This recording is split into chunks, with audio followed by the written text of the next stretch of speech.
Greetings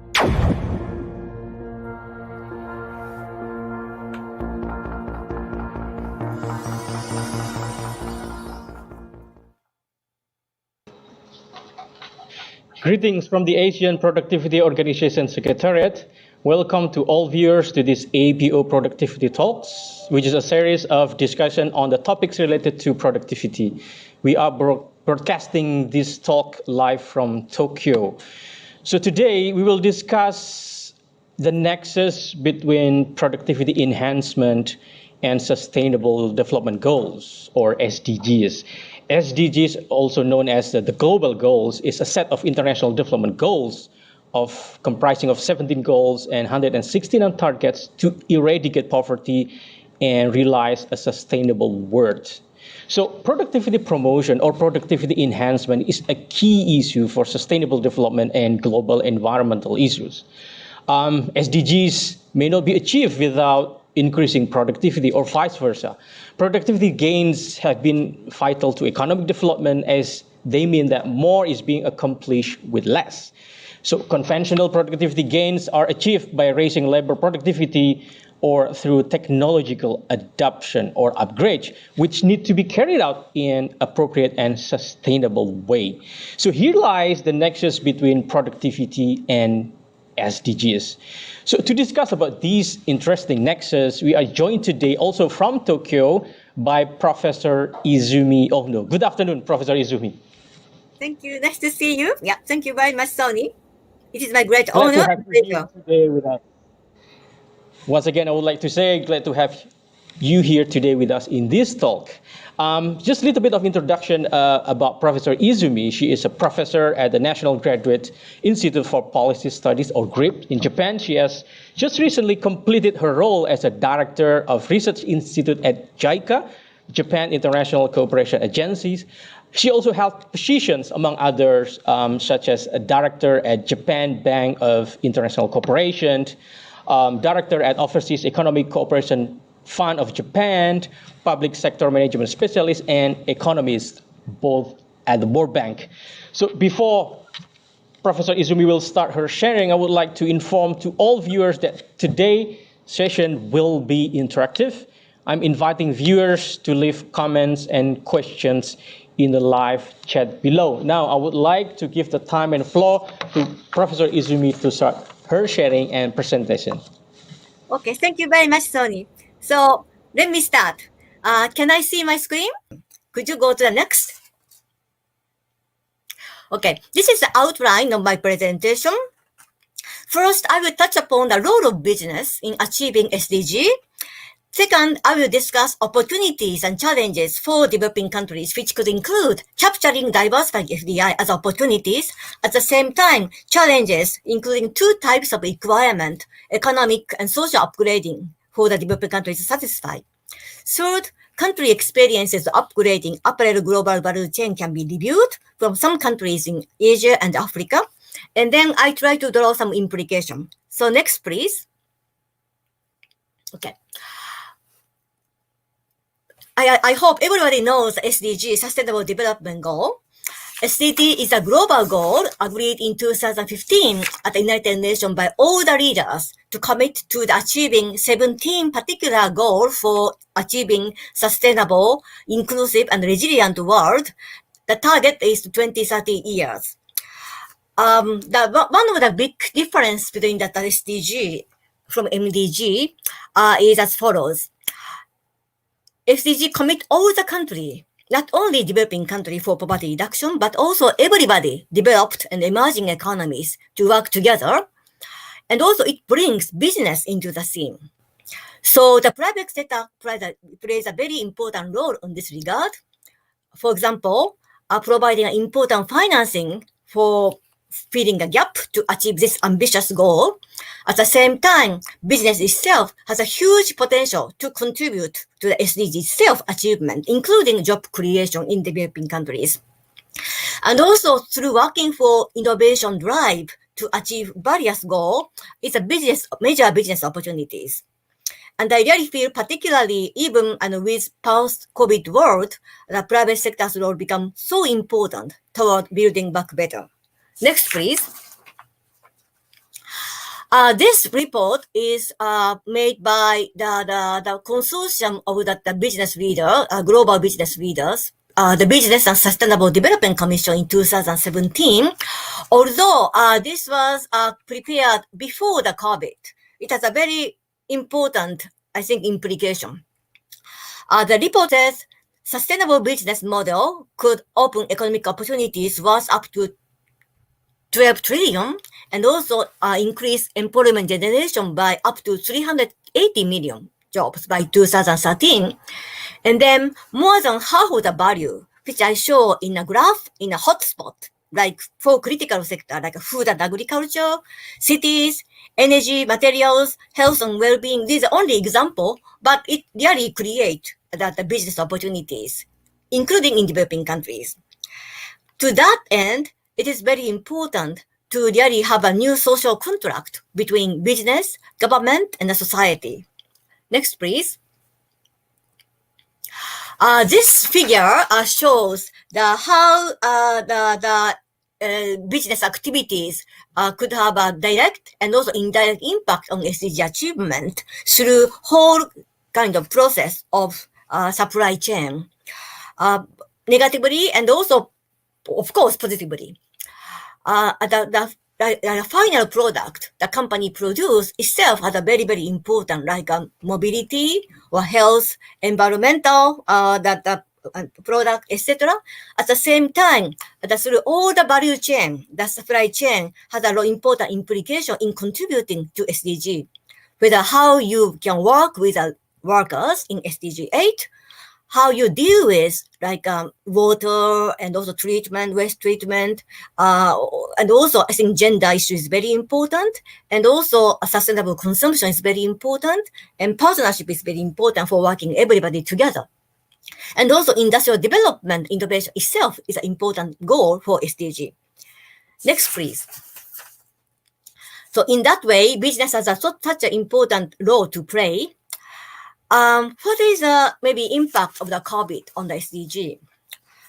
Regrettably, it is affecting so globally for every country in so many people, particularly for the vulnerable society and the people. So this is causing not only health crisis, but also economic crisis. And latest World Bank report discussed that the reversal of fortunes. Unfortunately, this graph shows that the poverty rate globally has been on decline for the past decade. At the same time, because of the 2019-2020, you see the jump or the possible increase of many, many people newly pushed into the poverty. It is estimated about maybe close to 100 million people may have to be went back to the poverty situation. At the same time, we should not forget about maybe long-term goal, and I strongly believe SDGs should serve as a compass for the building back better. Here, the role of the private sector is so important. Particularly, human-centered approach becomes more, I think, that required in the with and post-COVID situation. Next, please. Just to say briefly, at the same time, the COVID situation is a maybe accelerator of the already kind of the existing mega trend to push toward SDG, which include sustainable, responsible supply chain, and also expanding ESG, that is environment and social and governance friendly investment. Maybe financial sector can maybe induce the company to make to invest in the company who are working on these areas very hard. And also there has been growing attention to the stakeholder capitalism, which is widely advocated by the Davos Forum, etc. So in fact, many companies are taking seriously about sustainable standard together with maybe civil society, organization, etc. Maybe in the left, in the right, the figures, I saw that GPIF is a Japanese private government pension investment fund. Although ESG investment in Japan is comparatively still smaller than the European or American countries, as you see the graph. But recently, in 2018, Japanese government pension fund started to invest more on this company who are really working on the environmental issues, social issues, governance issues. So this trend is also accelerating in Japan too. Next slide, please. Okay. There are also opportunities and challenges for developing countries in the post-pandemic world. The pandemic really, together with the political tension of US-China trade war, together with the rising cost of Chinese labor, provide potential opportunities for developing countries to capture, maybe diversifying FDI. Make people talk about like a China plus one or China plus something, but I think this may be also opportunity attracting new, I think, that FDI. At the same time, attracting this new FDI and also maintaining partnership with them are not automatic, nor it is sufficient. So climbing up the value chain ladder for development is even more challenging. Particularly, I think developing country and also host country and company today are required to satisfy two types of requirement, which I will be explaining in a second slide. That is economic upgrading and also social upgrading. Next slide, please. Okay, so there are two types of requirement. I have to say quality, vice versa, ethical correctness. The quality issue is concerned with economic upgrading. That aims at enhancing product quality and also competitiveness of the companies, which could include process upgrading, a more efficient kind of process by using technology, and functional upgrading, maybe broader range of activities, and also chain and product upgrading, more complicated maybe product can be produced in the future. On the other hand, social upgrading aimed at improving the quality of employment, working condition, such as wage level, working hours, social protection, human rights, gender, health and safety, etc. Of course, environmental consideration is also important. And I must say that the both of types of upgrading require investment in human capital, technology, and machineries. So I think how to manage this is important. Here, productivity's nexus comes in. Next, please. This is a smile curve of the value-added stage. As you see, this is a smile. And then there are different stages of production. And production can take place in different locations. As I said in red, that the very simplest that the production or assembling will take place in this bottom.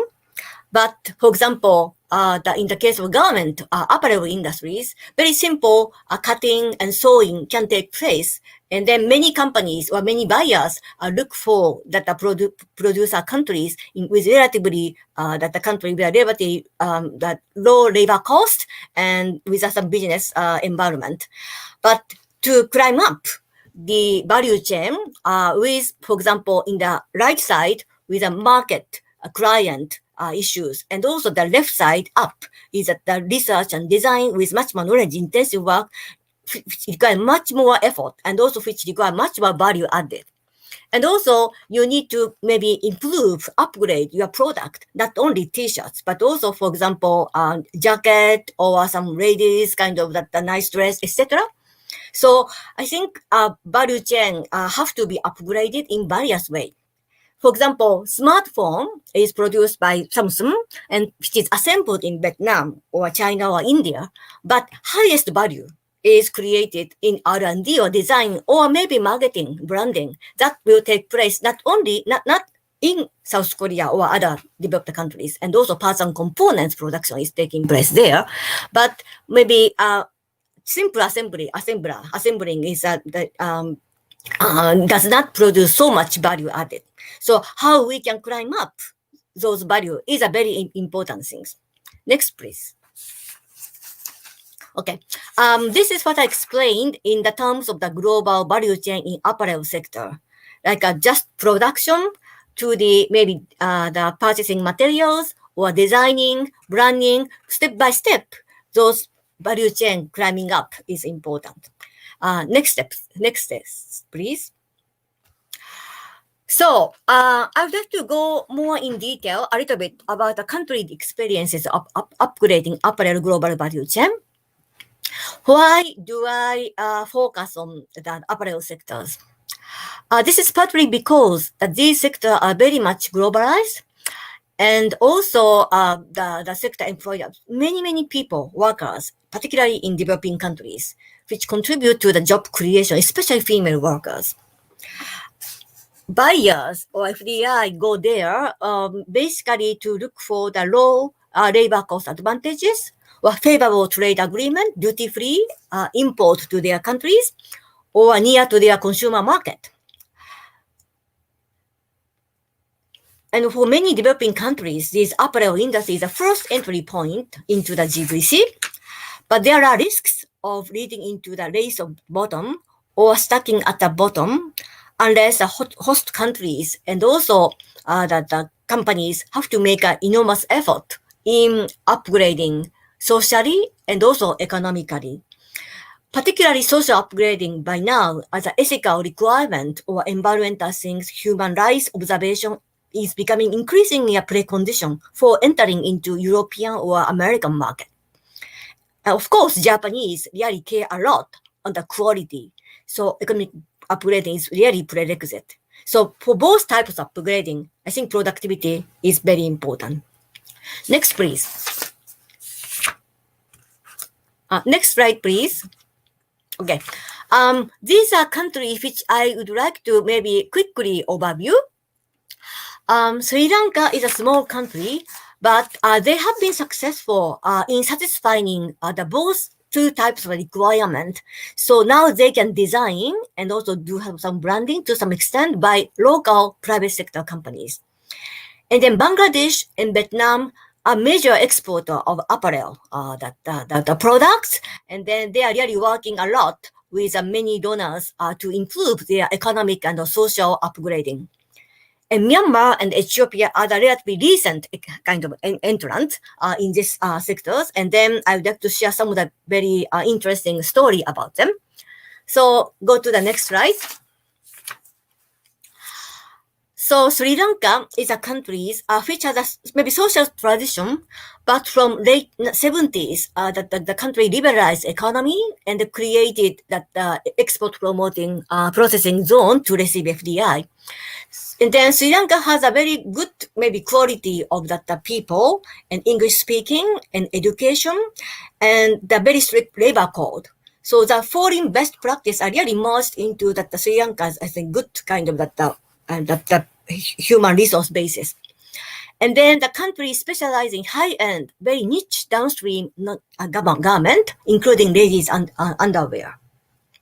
And then local apparel companies are very much competitive, like Mars or Brandes, and they really achieve high ethical standard. So they are really successfully exporting to European or American market. And also government has been providing a technical training for skilled workers. And also they provide the nice environment, nice business environment for the companies to operate. And I think it is important to mention the private sector play a very important role in the case of the Sri Lanka. The leading company, several companies have a kind of key role in organizing a business association, Sri Lanka Joint Apparel kind of forum, and then they propose to the government that the need for example, improving policies, etc. So when that trade quota for export to developed countries expired, multi-fier agreement 2004, they really prepared a lot how to really how to expand that the export there. So now Sri Lanka has been very much successful in the high-end producers, and also now they are investing a lot in neighboring countries like in India, Bangladesh, Pakistan, and even coming to Ethiopia. Next, please. Bangladesh is very well known in successful exporter of large apparel the countries. And so it is a major exporter in the world.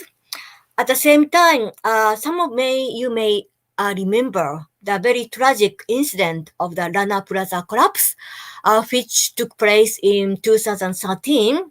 I think the kind of 8-storied that the building which housed that the many apparel companies were suddenly collapsed due to maybe weakness of the building structures, standard with very heavy sewing machine, etc.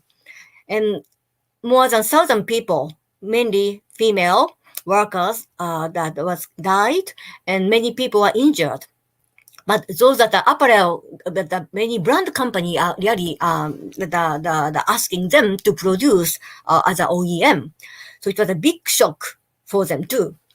So what happened was afterwards, the Accord and Alliance. Accord is from that European companies, the coalition, and Alliance is at the American companies coalition with that Bangladesh the producers. They formulated those coalition to work together to improve fire and building safeties. But companies are requested to kind of diagnose to improve that those kind of building structure and the fire and safety standard, etc., which really require a lot of cost. But anyway, there are a lot of kind of progress. So most of the problem are already fixed. So by now, that these coalition activities are now being shifted to the Bangladesh government. So I think from now, government is going to work directly to the Bangladesh suppliers for this the compliance issues. Next, please. There are very interesting studies by the Bangladesh the think tank, Bangladesh Institute of Development Studies. What are the impact of compliance measures on farm performance? Certainly, that the compliance made a positive impact on the workers' perception of their working condition. So it could potentially lead to the higher productivity of workers through better working incentive. At the same time, when you compare with the two types of companies, the company which kind of made an investment with a compliance measure, and then company who didn't do it, there are not so much big kind of the change or profitabilities were observed. So it really implies that it will take some time for the positive effect of this compliance measure to take place. At the same time, particularly the investing in building safety or building structure requires a huge amount of money. So it may have a kind of some heavy burden on particularly on the small and medium enterprises. So anyway, in addition to do these compliance issues, it is very important the company to continue working on the cost efficiency by minimizing operational cost and also adopting more technology-oriented production process, which is maybe related to the productivity issues. And also Bangladesh is now kind of graduating from the LDC status, so it is more important to really work on higher value-added product. So this also important for the productivity issue comes in. Next, please. Then let me go to the Vietnam. Okay, Vietnam is also a major garment exporter in the world, and it is also considered to be a successful case of ILO, which is International Labor Organization, and also IFC is a kind of International Financial Corporation of the World One Group. They are supporting Better Work Program, which is an international program to diagnose and evaluating and advising that the companies for the improved working condition. And they are working 7 countries at least, and Vietnam has one of the longest histories. And more than 550 firms are registered for this Better Work Program. And what they do is that the ILO expert conduct assessment, sending people to look at the labor condition of the each companies and then provide some advice and then training for the firms to improve the working condition. Of course, for that, company have to pay fee for registration. Also, buyer or FDI companies can also receive assessment of the report. so they can see that how their supplier are doing, whether complying their requirement or not. So this is a kind of very interesting arrangement for the both parties. Next, please. And there are that independent evaluation report prepared by Tufts University in the States of this Better Work program of ILO. And they said Vietnam is one of the most successful cases. And in fact, with the improvement of working conditions after 4 years, profitability of the many companies which participated in the program increased. Of course, that the unit cost that increased because that they have to take care of the wages or maybe pay attention to the working hours, etc. But those increased costs per workers have been maybe absorbed by offset by improved maybe the procurement of the volume and also stable maybe sourcing by the buyers. So they concluded that the Better Work program in the context of Vietnam really provided a kind of win-win situation for both workers and also that the companies too. Next, please. Then let's go to the Myanmar, which is still it may be small, but in a recently expanding that apparel production and export. These are basically the preliminary stage of just doing simple cutting and making and also trim. It's a very interesting kind of history in the case of Myanmar, because that the military, Myanmar had a military government, and so until recently, that there was a kind of trade sanction by Western countries. At that time, Myanmar government industry turned to the maybe Asian market, particularly Japan and also Korea. So Japan became a very big market for Myanmar's garment industries. And then because Japanese kind of market is very much quality obsessive, so Japanese kind of private sector or government together offered a lot of training on the quality control, sewing skill, machinery handling, etc. I had a chance to interview with a representative of the Myanmar Garment Manufacturing Association. And she said this training really provided a huge impact in improving the quality and the productivity of the Myanmar garment companies. For that, they are able to export to the Japanese market. More recently, the sanction has been lifted, so European companies started to also work with the Myanmar government. So, and then the European donors also started to provide some training and support for the social compliance issues. And then I think Myanmar garment export to the European market is now expanding rapidly. Next slide, please. This is a story which I heard from the Myanmar Garment Association and also the study report. It is very interesting to understand that there are clear, maybe different features between Eastern countries like Japan or Korea and also Western buyers. Japanese buyer emphasize more quality. Sometimes maybe according to this, too much. Of the other consideration, economic upgrading is more emphasized. European buyers focus more on human rights and environmental compliances, so social upgrading is more emphasized, but both are needed. But they start with a really that the Japanese maybe quality standard with a JETRO, METI, or JPC's support, so they have achieved certain level of technical requirement, which has made them much more easier to work with European the buyers to improve social compliance. This is what they said.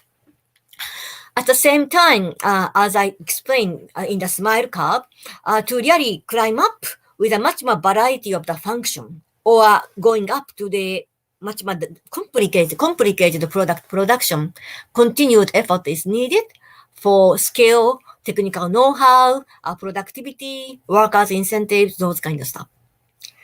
Okay, next, please. Okay, the last the example of Ethiopia. This is the African country, Horn of the Africa. textile apparel industry is one of the high priority. Now that this industry is coming to Ethiopia from India or Sri Lanka, Bangladesh, or Turkish, mainly for those emerging economies who are supplying for their product to the European American market. So Ethiopia is still in a very early stage of apparel production, and government is trying to improve the business condition by building the industrial park in several places. Here, there are interesting development partnerships are taking place, particularly European donors and also the business companies are working together to improve working condition, environmental or social compliance issues. At the same time, in parallel, Japan has been supporting Kaizen, productivity and quality improvement in Ethiopia since 2009. Okay, let me go to the next slide. This is how public-private partnership for sustainable textile apparel supply chain works with the support of European or American companies and donors. H&M is a Swedish apparel giant. PBH is an American apparel giant. Chibo is a German. Tesco is a UK. So those buyers were that there, and then there are kind of suppliers working from maybe Bangladesh and Sri Lanka, and they are already started to invest, come to Ethiopia. And also there are several Ethiopian local companies who are trying to export to those markets. Those apparel companies are helping supplier companies in like a maybe cotton certification with a very organic cotton or better cotton, environmentally friendly cultivation of the cotton with no child labor in the production process or skill development or decent work, better working condition by working with ILO or Swedish agency or German World Bank, UNIDO, ILO, or working to improve infrastructure standards, etc. So these are kind of very interesting kind of partnership among the buyers, suppliers, and also donor agency with a government support participation. Next slide, please. At the same time, from Japan, JICA has been supporting Ethiopia for many years for Kaizen, the factory productivity improvement with a participatory manual, including 5S. And I think, APO, this area, APO has been really working on quite a lot in many Asian countries. So not only in Ethiopia, which I showed in the red, but also many other countries, particularly in Africa, JICA through ODA has been working on Kaizen project. Next, please. So Ethiopia is one of the kind of recipient of those Kaizen support for more than maybe 10 years. And government is promoting Kaizen as a nationwide to improve the people's mindset, not only factory floor. One of the interesting example is the Ethiopian government, the factory, Ma government, in the northern part of Ethiopia, is one of the best Kaizen farm in Ethiopia, got a lot of award. Here, they also export to the Swedish or German, the H&M. They promote safety, child labor according to the standard of their Sustainable Apparel Coalition.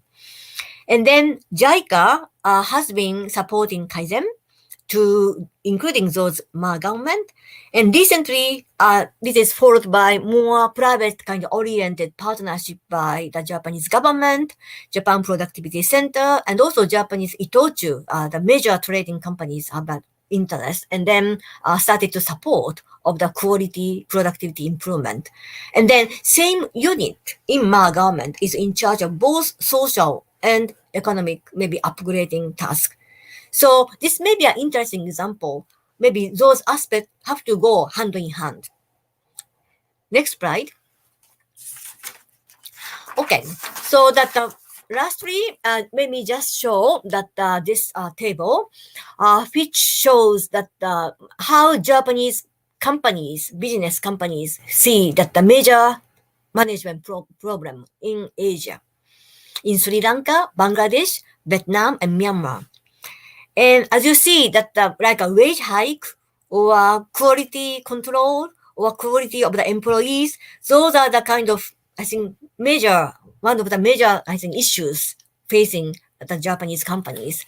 And then on the right side, as you see that the blue show that the wage increase rate compared to last year to, for example, this year, I think many Asian countries, the wages increasing a lot significantly. And then, like Sri Lanka is more than 8%, Bangladesh is 7.4%, Vietnam is 7%, Myanmar is 6%. On the parenthesis in that is the kind of that the past around 10 years of annual productivity growth, which is much lower than the wage increase. So if only wage keep increasing and the productivity doesn't catch up, then it will have a maybe problem with the competitiveness too. So I think social compliance is very important, and giving good kind of working condition and wage is very important. At the same time, it really must be accompanied with the productivity enhancement and also economic upgrading. Okay, so the last slide, please. Okay, so as a wrap up, let me summarize. So in the SDG era, social compliance has increasingly become a precondition for market access. And particularly, I think COVID situation also highlights the need for human-centered approach. But this does not substitute for the importance of economic upgrading for higher value addition. Relationship between the productivity and compliance is very much complex.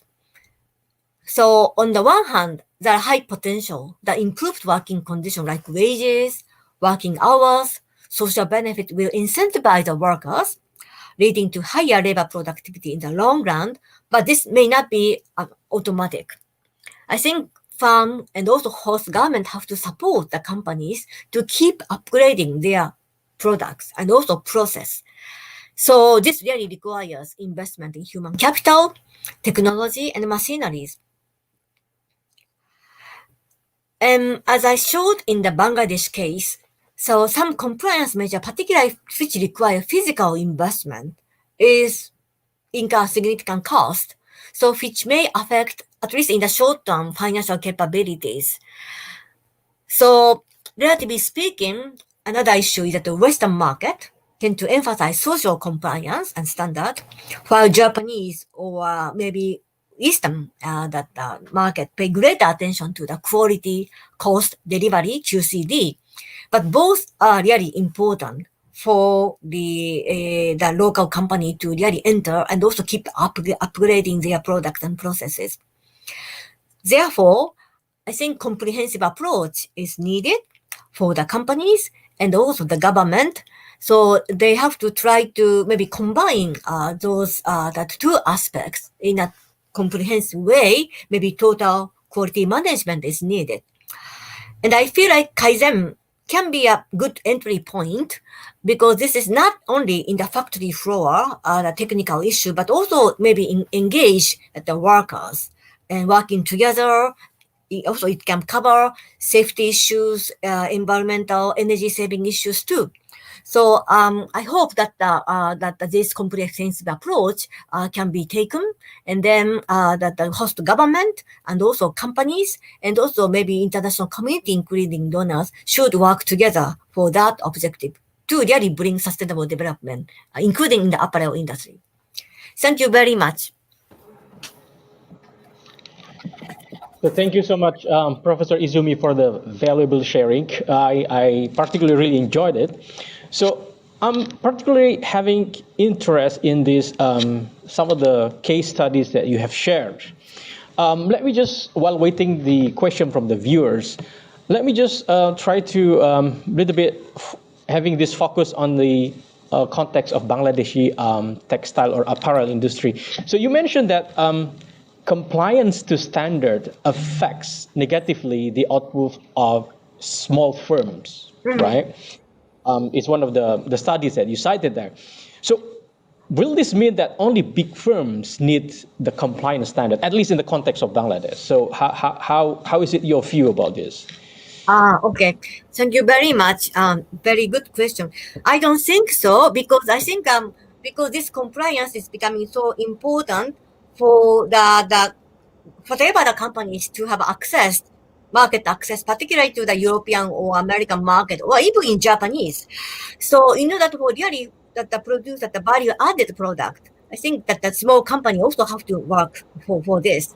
But as I said, that as study shows that maybe in the short term it becomes huge, maybe financial burden.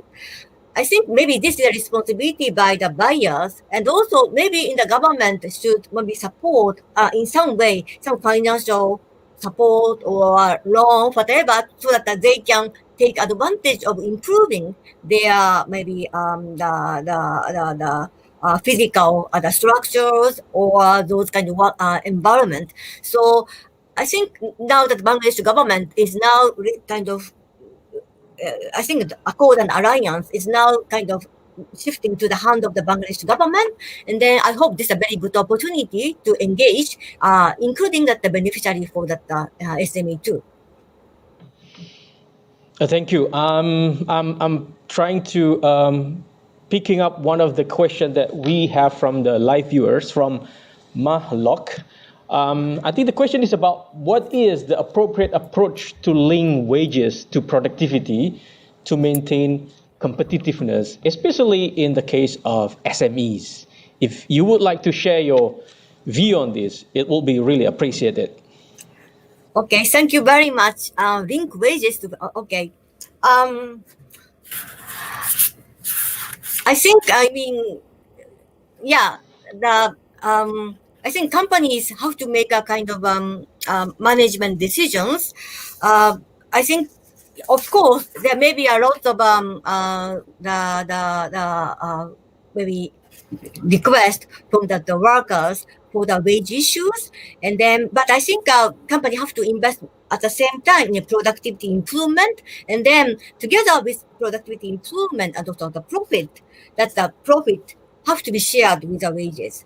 So I think there must be some kind of understanding and among the companies, the leaders, and also workers, and also maybe labor union. They have to work together for improve the profit, but the improve the profit have to be shared among that equally for the benefit of the workers. And also wage is not the only maybe incentive.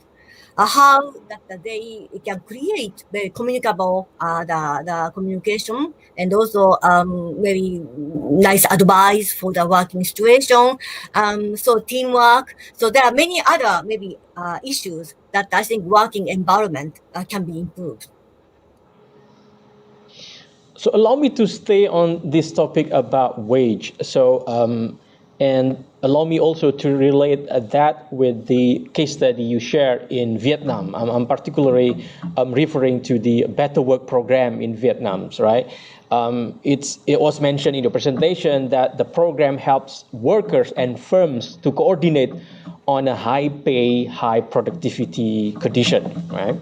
So, but the question is how the increase in wage is materialized in the first place, which then at the end it will correspond with a higher pay and high productivity.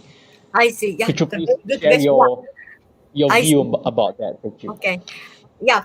Actually, that I have to study more about these cases because that actually that we are starting some company survey in Vietnam, in Bangladesh, and Ethiopia of the how they are doing for the compliance measures and also economic upgrading measures in what kind of system that those are the work. And so I hope I can dig into this the question more deeply in the coming months. But based on my understanding from the existing literatures, I think Vietnam has already achieved maybe in some way since they are opening up the economy in early 1990s, some certain level of maybe the product, how to say, Vietnam performs to have a kind of I think Vietnamese workers are in general diligent, and also that since the early 1990s when they opened up, in apparel sector, for example, there are many investors, including Japanese companies, who work together with the Vietnamese companies to improve their kind of quality, productivity to certain level. So they have achieved already to certain level of that maybe the productivity issues, and then a better work program comes in at the requirement of improving more that the social compliance working condition. So I think these have been becoming very much complementary. So so I think this is one of the reasons why I feel like Vietnam has made a relatively good success cases in better work program. Tufts University had another studies, a better work program in evaluating like other country like Jordan, where that some of the target companies included that the migrant workers from neighboring companies, which had a more maybe difficulty, took time for the workers to get used to that the working maybe discipline or condition or training. So so it has taken more time for the actual positive the profitability of the productivity to be materialized. So I think it really depends on maybe country situation and also maybe company situation. What is a maybe basic starting point of the maybe people's preparedness. Ethiopia, they haven't done that the better work program, but a similar the decent work program is starting. But in the case of Ethiopia, I think that in apparel companies, I heard that first of all, that lots of job attrition, so that the maybe workers come from the rural area. They are not accustomed to work in a factory for hours. So, and then when go back to some rural areas, their hometown for holidays, they never come back. So I think this kind of maybe basic like, work discipline is not any problem in Vietnam from the beginning. So so I think it really depends on the country situation and also that the level of stage of development. So and also thanks to the maybe some years of working with the foreign companies, a certain level of the workers' quality has been already achieved. So this maybe was a kind of very good combination of that better work program. This is my maybe assumption, but I will try to investigate more through my studies in the future. Thank you. Thank you for that. The next question perhaps it will be referring to the case of Sri Lanka. You mentioned there in your presentation that it is the private sector that actually pushed toward ethical and standard compliance. You mentioned about this private dynamism that actually bring the apparel industry there to move forward to the next step of the value chain. So how do we incite private sector dynamism such as the one that's happening in Sri Lanka while keeping the government intervention actually optimal with their regulation, their policy, etc., etc.? It's a very difficult question, but I think private sector dynamism. I think that it depends on countries and history of business development. I think, for example, Japan has had from the beginning very dynamic private sectors. So although the METI had the industrial policies implemented, but I think private sector like Honda or Sony or Toyota, they really Matsushita even started very small companies but become big, and they even maybe so I think it really depends. But I think in the case of Sri Lanka, the Sri Lanka national, local companies, there's some kind of a very good leading company have a very good leadership, and they really took an initiative in thinking about their whole kind of sector, not only their own kind of the companies like a mass or Brandeis or Hilary Maniam, they have a good business association activities. I really don't know how those dynamisms will come out. But the problem is that for those some of the countries do not have those kind of private sector dynamism. Then what shall we do? My limited knowledge is that, for example, even in Singapore in the past, like 1980s early, Lee Kuan Yew was very much disappointed that Singaporean workers do not work hard, and then like German was the Japanese, and then what he did was he tried to kind of change the mindset of the worker or people more broadly by initiating productivity movement. And so the National Productivity Board was charged to do productivity movement, not only a company, but also the government that work in teamwork or even training institutions, universities, everybody has been involved. So government can take the liberal policy or supportive policy for the private sector. At the same time, this policy can include that maybe some national movement for the people to engage, for that maybe some work discipline, teamwork, and working hard, like this. This is also happening in Ethiopia right now by the initiative of the former prime ministers to implement that Kaizen movement, not only by JICA project, but also the national level to really change the mindset for the workers and also that the people and even for that the kindergarten people. And so it's not easy to say, but government can also play some role as a policy to stimulate that this the mindset changes through the movement, working with various stakeholders, not in an imposing way. Thank you so much. Now, allow me to just dive in a little bit deeper about the notion of the new social contract between business, government, and society that you also mentioned in your sharing. I would like to know that how this can be done, right? We know that the intention is to integrate or incorporate more and more sustainable practices into the way we do things by the business, government, and other private sectors. And as well as to give solution to these problems such as abject poverty, child labor, etc., etc. But the biggest question that I have in here is how this can be done. Is there any successful example that you can share with us? Thanks for that. Okay. I think the point is that it is important to have a kind of I think business is also embedded in the societies, and so I think we have to have a shared understanding where to go. But in general, for example, in Japan, we have a tradition of the Japanese business practice as Sampo Yoshi, which is that the win-win-win for three parties must be good. Sellers must be good, buyers must be good, and also society, customers, and also people must be happy. So I think this is a fundamental principle of maybe business. I think entrepreneurs are trying to do. So this kind of sentiment have to be that much more broadened globally, and also in the globalized world. And how can we do? I think we have to do a lot of networking communication, and one of the maybe example I know is in Japan.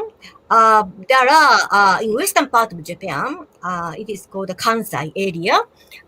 They have a very active platform of SDG. They call it SDG business platform. It is organized, or secretariat is at METI Kansai, at the western part of METI Bureau, but they are working with the SME, big companies, and local government, and civil societies, JICA, JETRO, and so that they are sharing good example of maybe corporate practices in the big company or small companies, and also and they're sharing experiences. And then they will incentivize each other. And at the same time, they will also introduce some of the supportive measure by like JICA or the JETRO, that what kind of maybe additional maybe support can be made in linking with those the stakeholders. So I think those can creating platform for the multi-stakeholder platform to have some ecosystem for sustainable ecosystem is very important. I don't know whether I'm answering to your question directly. I think you are answering the question pretty well, and I thank you for that. So we are now reaching to almost to the end of this talk. But allow me, I still have this one particular question, to close this wonderful talk. It seems that the business case for sustainable development have been proven strong in contributing to the opening up of the new opportunities, increasing efficiency, productivity, driving innovation, etc., etc. You also mentioned about the practices in, the trend of ESG investment and SDGs related investment in Japan. You mentioned about GPIF, Keidan-ren, and also Japanese Banker Association. They created this framework referring to SDGs. This is a good trend, and it seems that this is the way to go. But I wonder, with this pandemic that is really confining us to move forward as a society, how can we preserve this really good trend so we can have all those benefits that that can come up from sustainable development practices, and also at the end the productivity enhancement? Your share about this, please, Professor Izumi. Yeah. I think this pandemic really has very serious implication on and then many people, companies, and I think everybody is suffering for this. At the same time, I think there is also consensus that we want to make this as another kind of backtrack, and we also bring forward better for creating moving much better. So I really feel like when we go to the new normal situations, we can still continue working for where the sustainable development goal that poses. And also, I think there are great interest that the many companies started to think about more social issues and environmental issues, how to work together remotely, but in a harmonious and also communicable way. So I think there are, rather maybe opportunities and movement to work on this. So why don't we keep working together for building back better? I like your closing phrase that you have. We need to keep working together, collaborate together for our better future. With that, I would like to express our gratitude to you, Professor Izumi Ohno, for your time, and for the things that you have done even before this event in terms of the preparation and everything. I would like also to thank the viewers for their engagement. If the viewers still have comments and questions, I would like to request you to please leave them on our YouTube channel, and we'll try to get back to you as soon as we could. And if you would like to receive update on the future P-Talk and any other updates related to APO, please subscribe to our YouTube channels. So with that, I would like to close this talk. I would like once again to say thank to you, Professor Izumi Ohno, wishing you and everyone to stay healthy and productive. Thank you and goodbye. Thank you.